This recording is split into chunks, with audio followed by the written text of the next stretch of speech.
Good afternoon, everyone. Welcome to Gradeup. So today it's a very special day.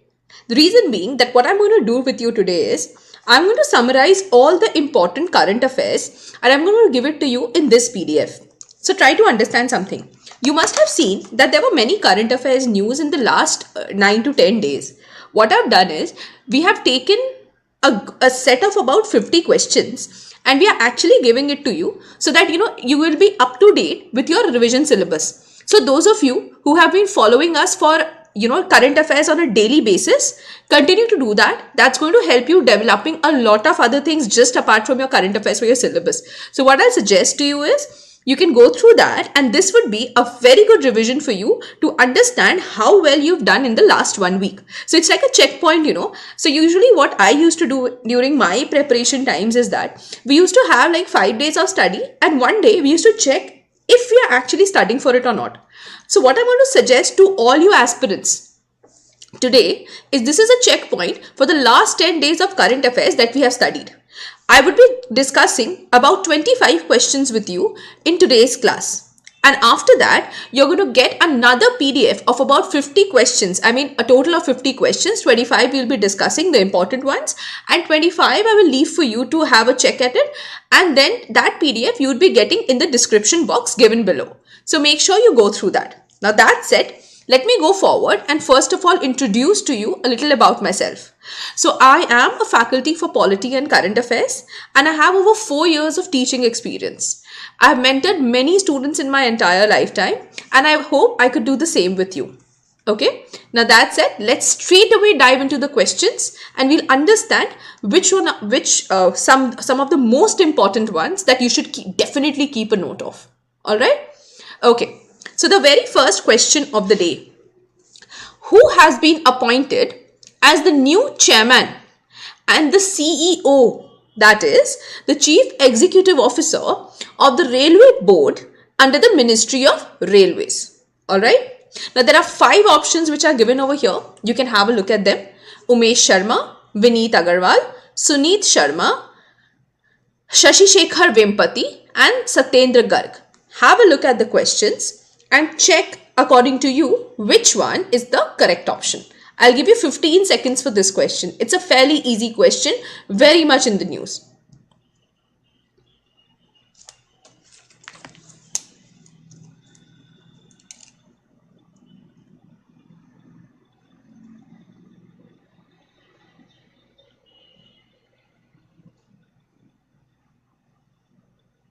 Okay. So the answer for this one is option C, Suneet Sharma. Let me give you some more information about it. See, the appointments committee of the cabinet approved the appointment of Suneet Sharma as the new CEO of the Railway Board under the Ministry of Railways. So he has, taken the charge from the ex-CEO, that is VK Yadav, upon the completion of his term as chairman on the 31st of December 2020. Previously, he was the general manager of the Eastern Railway. He is also appointed as the ex officio principal secretary to the Government of India. Alright, this is some information about Suneet Sharma.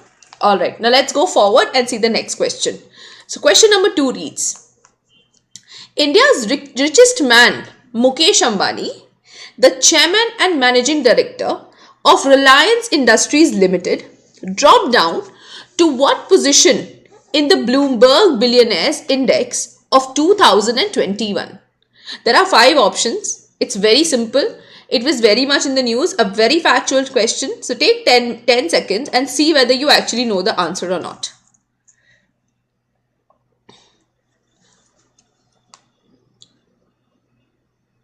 Okay, so I'll give you the answer now. The option is option C, that is he is right now in the 12th position. Let me give you the information about this. So Mukesh Ambani, the chairman of Reliance Industries Limited, one of the most famous personalities of our time, has dropped down to the 12th spot in the Bloomberg Billionaires Index. So his value has approximately, his net worth of Ambani, it dropped from about 90 billion US dollars to $76.7 billion. It was because of the correction of the shares of Reliance Industries, which has fallen down, very slowly.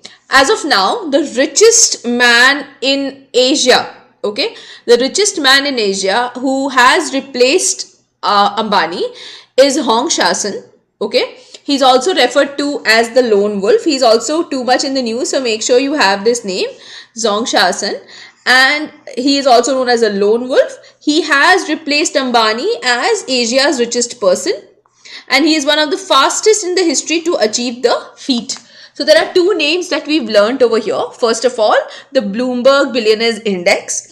And currently, Mukesh Ambani was initially the richest man in Asia, but as of now, it's Zhong Shasan. There are different pronunciations to the name, so do not just get caught up with the the accent or the fluency. I'm very sorry if I have not given the correct pronunciation for the same.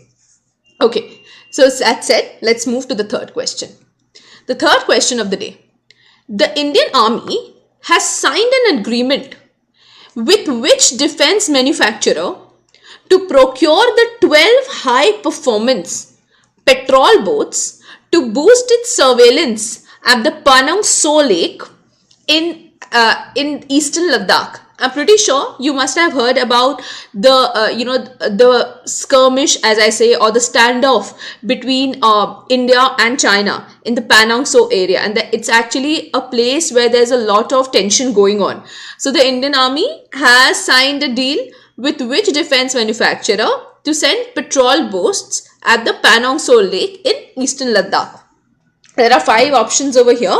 Go through them, take 20 seconds and tell me which one do you think is the correct option. You can obviously write in your answers. I will be checking and I'll see if some of you who are doing well in it.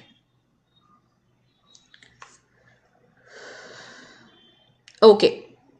Now I'll give you the answer for this. The answer for this is A, the Goa Shipyard Limited. Let me give you some explanation about this. See, the Indian Army signed an agreement with the Goa Shipyard Limited, which is a state-run public sector company. Okay. Now from this, they will be getting 12 high-performance patrol boats. Okay. To boost its surveillance of water bodies like the Pangong or the Pangong Lake in eastern Ladakh. Okay, and the surrounding high altitude areas. Now, the construction of these boats will be done at the GSL, okay, the Goa Shipyard Limited, under the Atmanirbhar Bharat program. You must have heard of Modi ji's Atmanirbhar Bharat program.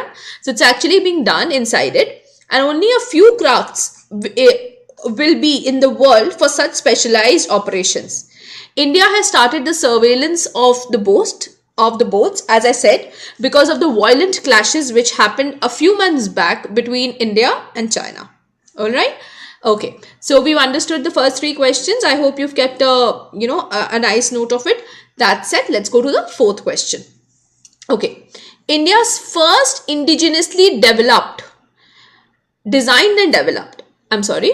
air-dropped container of which successful maiden test trial was conducted recently.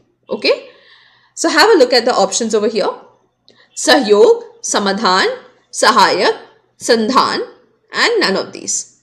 Again, take 10 seconds of your time, look at the question and tell me which one do you think is the correct one.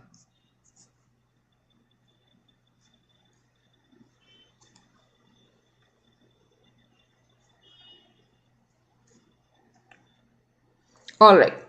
So the option for this is option C, the SAHYOG-NG G. So let me tell you about this. The DRDO, okay, along with the Indian Navy, conducted the first maiden test trial of SAHYOG-NG, India's first indigenously designed and developed airdropped container, okay, off the coast of Goa. It was done by the Indian Navy to enhance its operational logistics capabilities and to provide critical engineering stores to ships that are deployed more than 2,000 kilometers from the coast. It is actually an advanced version of the SAHYOG Mk1. So what you have to take away from this is who developed this along with whom? So DRDO along with the Indian Navy, the first maiden test trial of the SAHYOG-NG, the first designed and developed airdropped container. Alright, let's go to the next question. So which country has deployed a fleet of underwater drones called the Sea Wing Glider in the Indian Ocean region? So now I remember very well that we have discussed this in the previous classes. I have discussed this MCQ with you 2 days back, I guess. So it's a very simple question actually, and you should understand some of the people who are trying to take over the Indian Ocean area. So if you have a little knowledge about the international things going on and if you read a little bit about it in the papers, this is a very simple question. Okay, 10 seconds for this.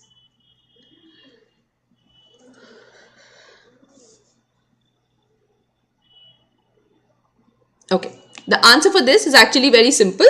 The answer is D, China. So you must have heard of the fact that China is actually trying to take over many important ports of the Indian Ocean, as well as, it's actually increasing its presence in the Indo-Pacific region. It's a very important trade route. So I'll tell you a little bit about this. So, what China has done is they have deployed a fleet of underwater drones called the Sea Wing or the high glider in the Indian Ocean, okay, which can operate for months on end and can make observations of for naval intelligence purposes, okay. They are a type of uncrewed underwater vehicle. That means there wouldn't be any human being inside it. So for example, if you're giving in submarines into the ocean, there is a certain point of time to which it can be kept underwater. Beyond that, you are not supposed to have any, because submarines usually have a lot of navy personnel in them.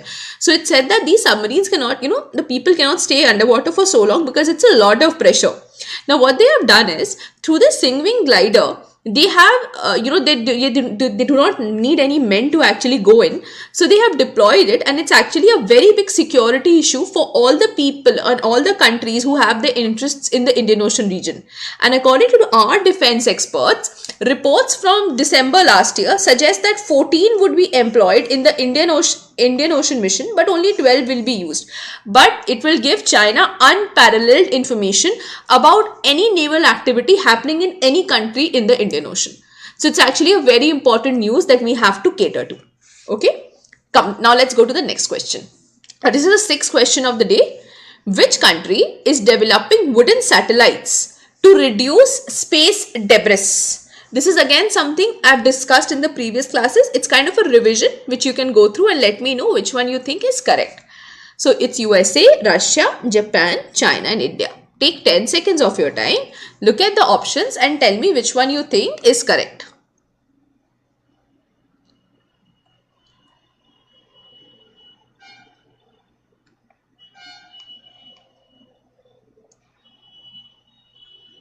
Okay. So the answer to this question is option C, Japan. Again, let me tell you about this. Japan and the Kyoto University have joined to develop the world's first satellites made out of wood by 2023. The partnership will begin experimenting with different types of wood in extreme environments on Earth. They would burn up without releasing, why have we chosen wood? Of course, that should be the primary question. Why only wood? Why not something else? Now see, the wood would burn up without releasing harmful substances into the atmosphere or raining debris to the ground when they plunge back to Earth. That's the whole point. So because of the high temperature, they'll get burnt up. So it will not be like we get these big things coming and falling on top of us. It's very simple. It's wood. It's obviously going to burn down and it's going to come down. Now, the Sumitomo Forestry has also announced that, space junk, which is created because of the satellites going into space, was turning into one of the most challenging space problems. So it was conducting research on tree growth to utilize wood to build spacecraft and satellites for space. Alright? Okay. So this is again a question we've discussed before. Let's go forward and understand the next questions that we need to know. Okay. So question number 7.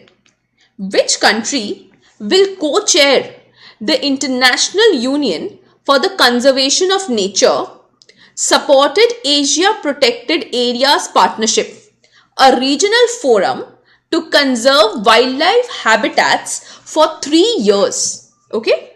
A very simple question. We've already done it before. So have a look at the options and tell me which one do you think is the correct option. Okay.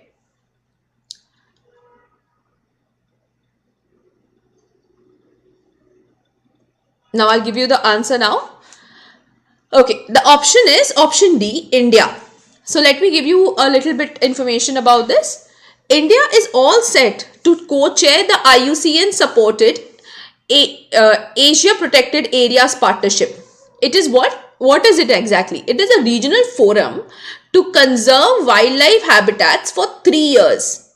So during this time, India will assist other Asian countries in managing their protected areas. As of now, before India, there was South Korea. Okay, so South Korea held this position for 3 years till November 2020.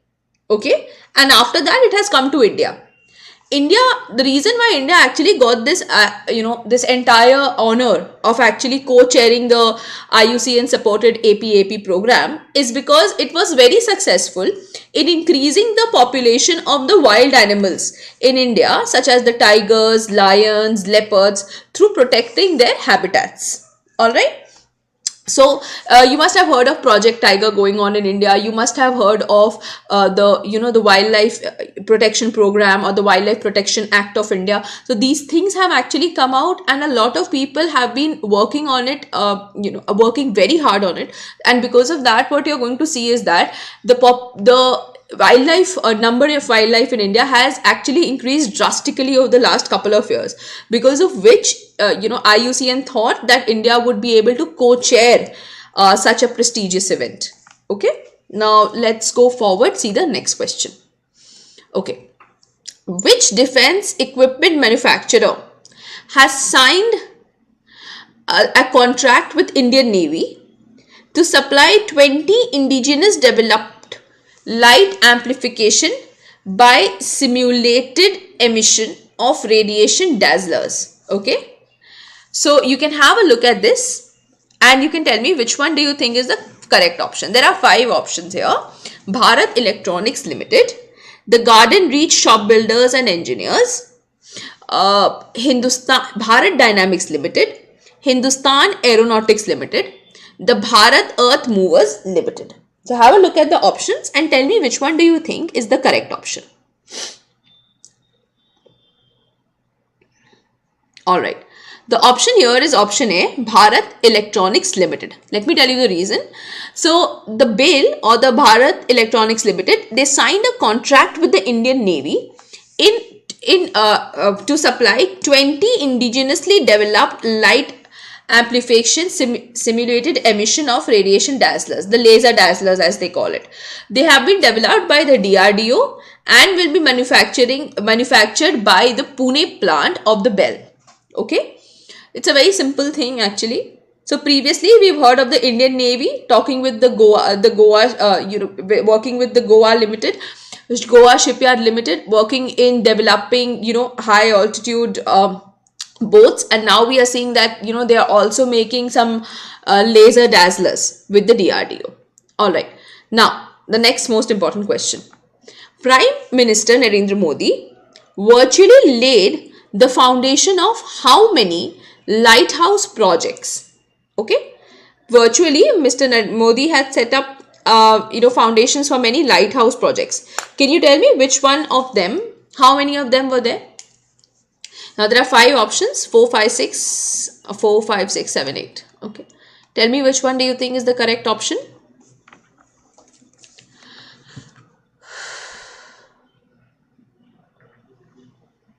Okay, so the option here is, the answer here is option C, 6. See, he had laid the lighthouse projects in 6 states. So one, there is Madhya Pradesh, Indore. Then you have Rajkot in Gujarat, Chennai, Tamil Nadu, Ranchi, Jharkhand, Agartala, Tripura, and Lucknow, Uttar Pradesh. Now, these will be developed as a part of the Global Housing Technology Challenge India, GHTC, under which 1,000 houses at each location are to be constructed in a year using 6 distinct technologies. Okay, so under GHTC India, 1000 houses at 6 locations are to be constructed in every 12 years. Under that, Narendra Modi ji has virtually laid the foundation of 6 lighthouse projects, namely in Indore, Madhya Pradesh, Rajkot, Gujarat, Agartala, Tripura, Ranchi, Jharkhand, and Lucknow, Uttar Pradesh. Alright, let's go to the next question now. Okay, so which state won the Pradhan Mantri Awas Yojana Urban in 2019? In the best performing state category? There are 5 options here: Uttar Pradesh, Maharashtra, Tamil Nadu, Madhya Pradesh, and Andhra Pradesh.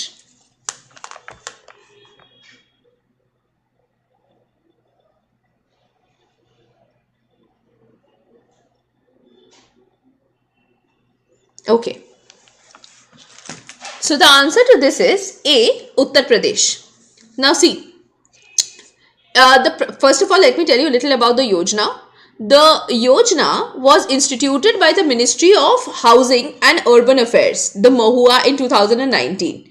So recently, Uttar Pradesh has won the award in the best performing state, followed by Madhya Pradesh and Andhra Pradesh. Okay, all right. So it's a very simple factual question. Let's go to the next question here. Okay.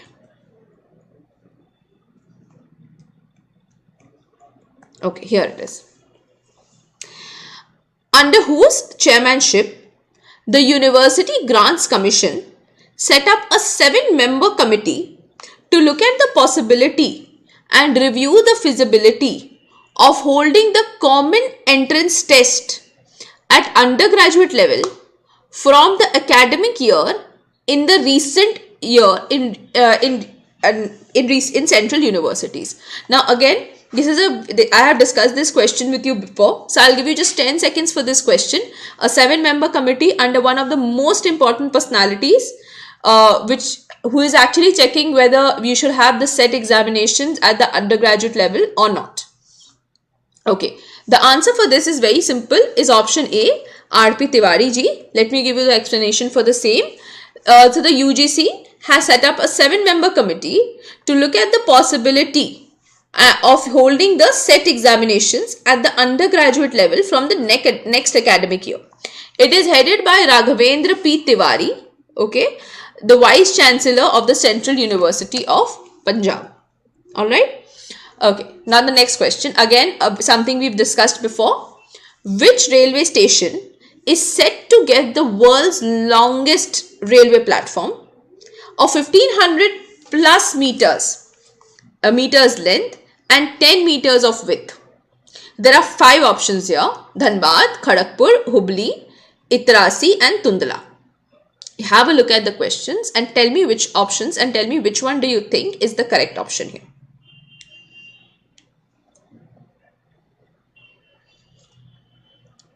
Okay, the answer for this is C, Hubali, Karnataka. So as I told you that the Hubali railway station was officially called the Sri Siddharudha Swamiji railway station, and it is called the world's longest railway platform of 1500 plus meters and 10 meters of width. It will be inaugurated in 2021 March. About 90 crore rupees has been spent for making it and also remodeling the other ones that were already there. So it is a project of doubling between Hubli and Bangalore, which is underway since 2019. So it's been about 2 years, and finally after 2 years we are going to have the world's longest railway platform of 1500 plus meters in Hubli, Karnataka. Now the next question.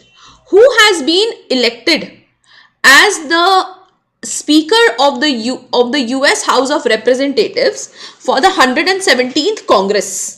As I said, we've already actually looked at these questions. So have a look at the questions and let me know which one you think is correct. Okay. Okay. Now the answer for this is B, Nancy Pelosi, who was narrowly re-elected the Speaker of the US House of Representatives, as a new Congress took office with a lot of political uncertainty, and you must have definitely heard about what is exactly happening in the US right now. So US is in a state of turmoil. It's the first time that such a situation has arisen over there. So it's actually very shocking as well. So make sure you go through the news. It's actually very interesting to see the turn of events in one of the most, in one of the, the first democracy of the world. So it's very shocking actually. But the answer to this question is Nancy Pelosi. All right. Let's go to the next question. All right. Okay.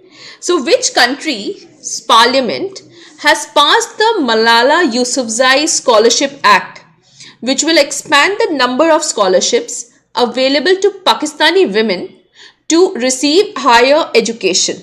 Now, this is a very, very, it is a question I've discussed with you before. So, without wasting much time, I would directly give you the answer for the same. The answer for this is C, USA. Let me give you an explanation for the same. The US Congress will expand the number of scholarships available to Pakistani women to receive higher education under a merit and needs-based program. So, it is from 2020 to 2022, and there are certain eligibility criteria. But then it's a very important step towards actually making some people come into the forefront who could not initially study a lot. Okay. Now the question number 15. Renowned personality Brian Urquhart, who played a central role in developing the UN practice of peacekeeping, passed away recently. He was a diplomat of which country? Takes 10 seconds. Have a look at the options over here and tell me which one do you think is the correct option.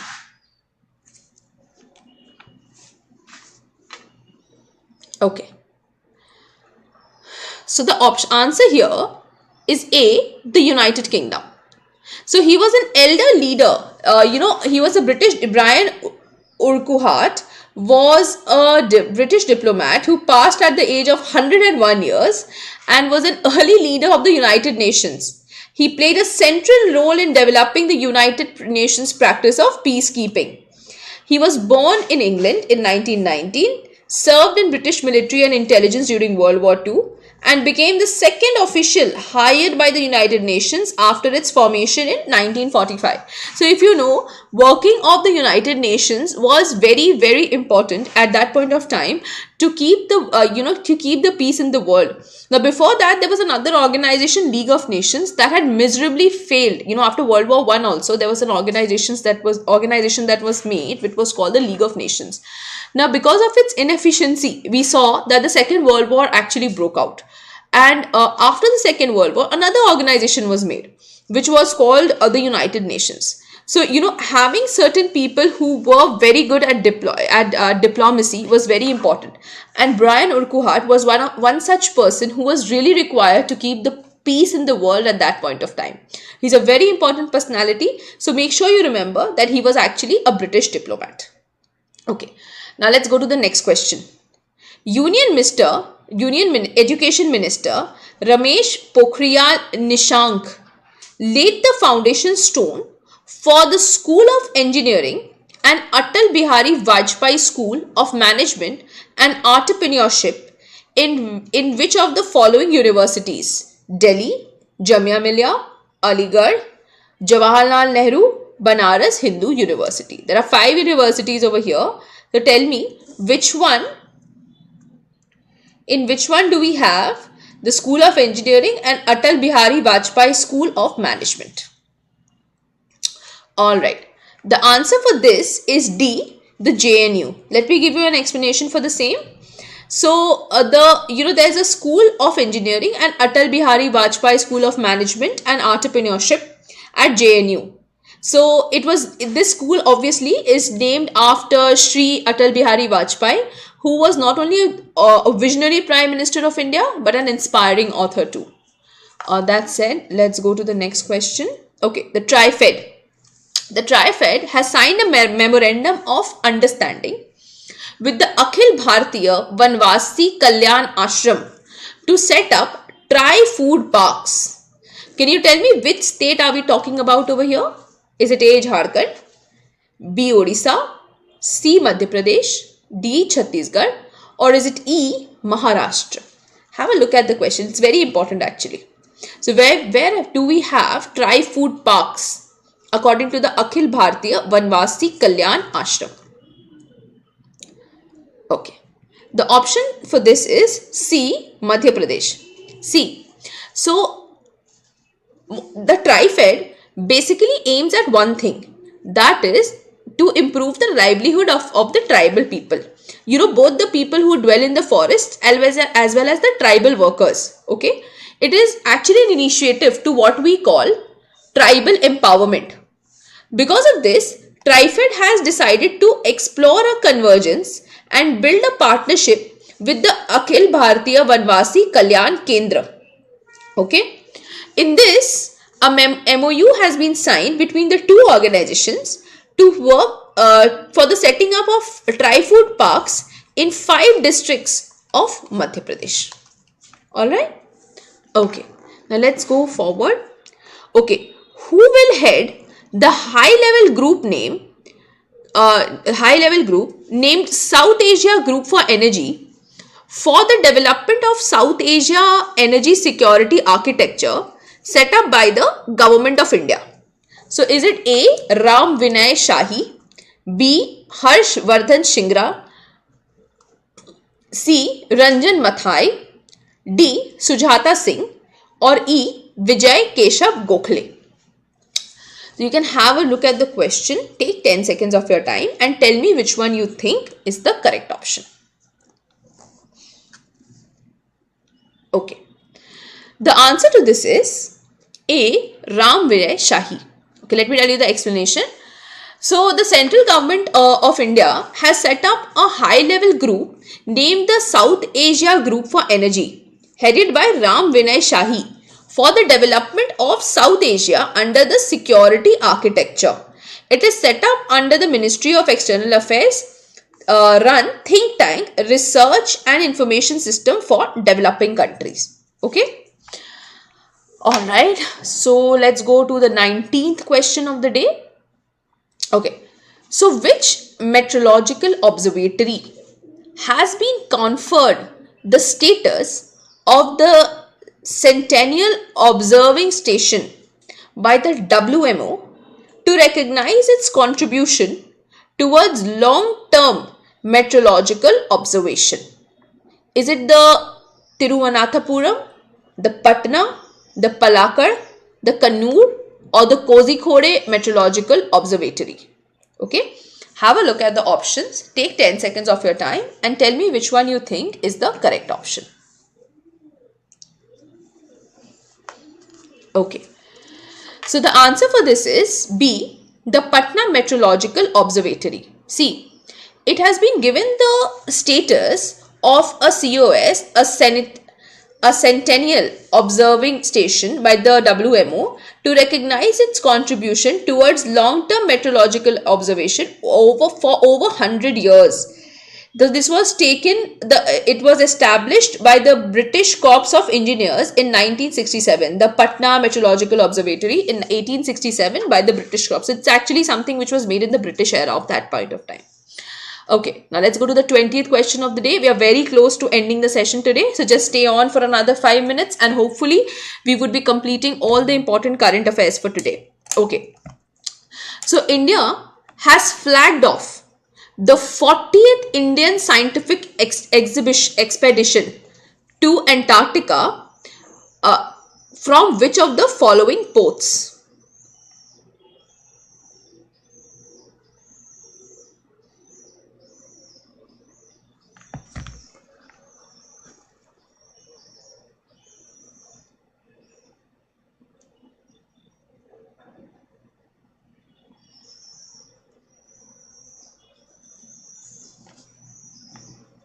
Okay.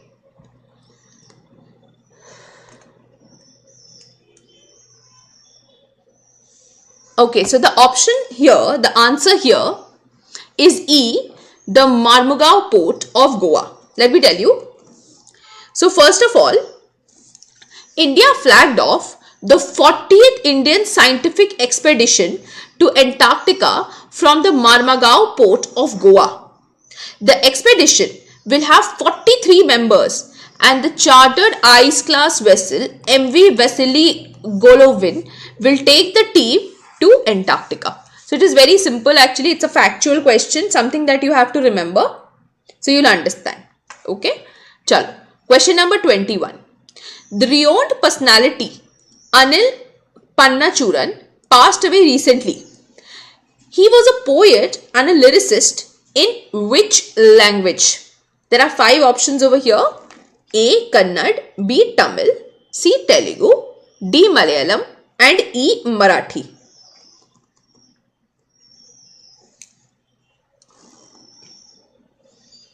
Okay. So the option answer here is D. Malayalam, and he passed away at the age of 55 in Kerala, Thiruvananthapuram. And he was also an actor by profession. Actually, someone who was multi-talented. He was a lawyer by profession, and he was is a poet, a lyricist and an actor, a multi-talented person. He has recently passed away at Kerala. Alright. Now let's go to the next question. Okay. So, Union Minister of Education. Okay, we've already discussed this question, but I'm going to do it once more. Okay. So, the Union Minister of Education, Ramesh Pokhriyal Nishank, virtually laid foundation for India's first testbed for autonomous navigation systems in which IIT? So, have a look at the options. IIT Hyderabad, Madras, Bombay, Kanpur and Delhi. So, which one do you think is the correct option? Okay, the answer here is option A, IIT Hyderabad. Let me tell you the answer for this.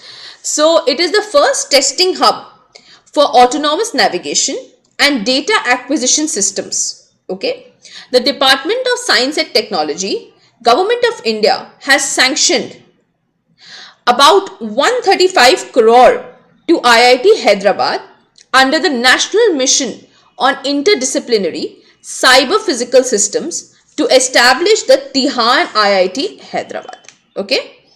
Alright. Let's go to the third question, 23rd question.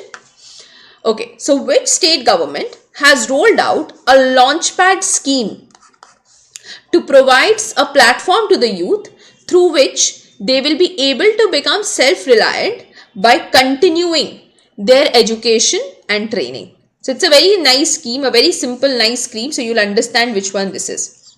Okay, let me give you the answer to this. The answer to this is B, Madhya Pradesh. So, you must have seen that Madhya Pradesh has launched a number of schemes for its, for the tribals, for its girls, for its boys. So, you're going to get a lot of understanding over here.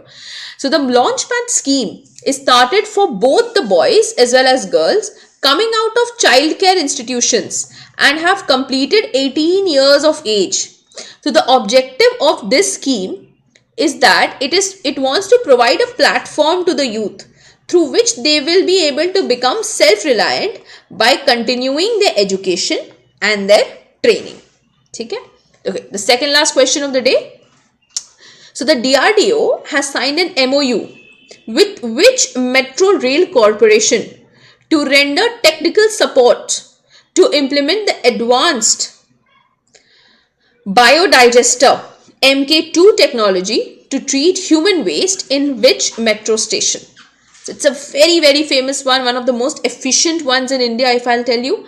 So, just look at the options and tell me which one you think is correct. Delhi, Kolkata, Maha, Lucknow and Hyderabad. Okay, the answer for this is C, Maha Metro. Let me tell you about this. So, the Maharashtra Metro Rail Corporation signed an MOU with the DRDO, wherein the DRDO will give it technical support of its advanced biodigester MK2 technology for the treatment of human waste in the metro rail network. It was signed by the director of the DRDE Gwalior and Atul Gadgil, the director of Maha Metro Rail Corporation Pune, as per an official release. Alright, the last question of the day. So, Padma Shri awardee Colonel Narendra Bull Kumar passed away recently.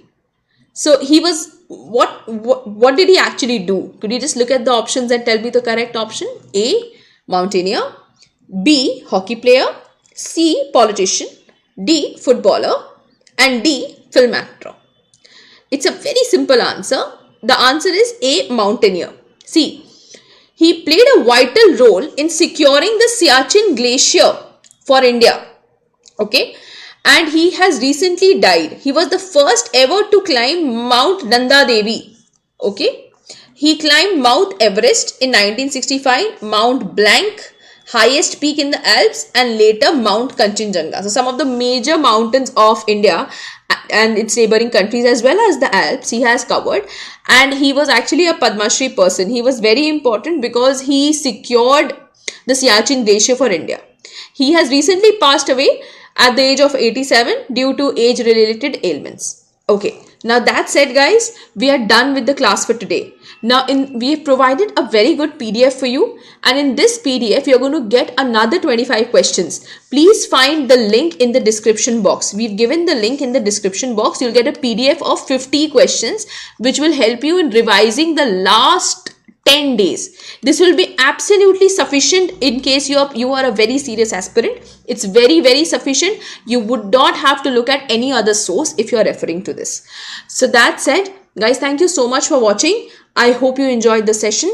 Please take care of yourselves. Bye-bye.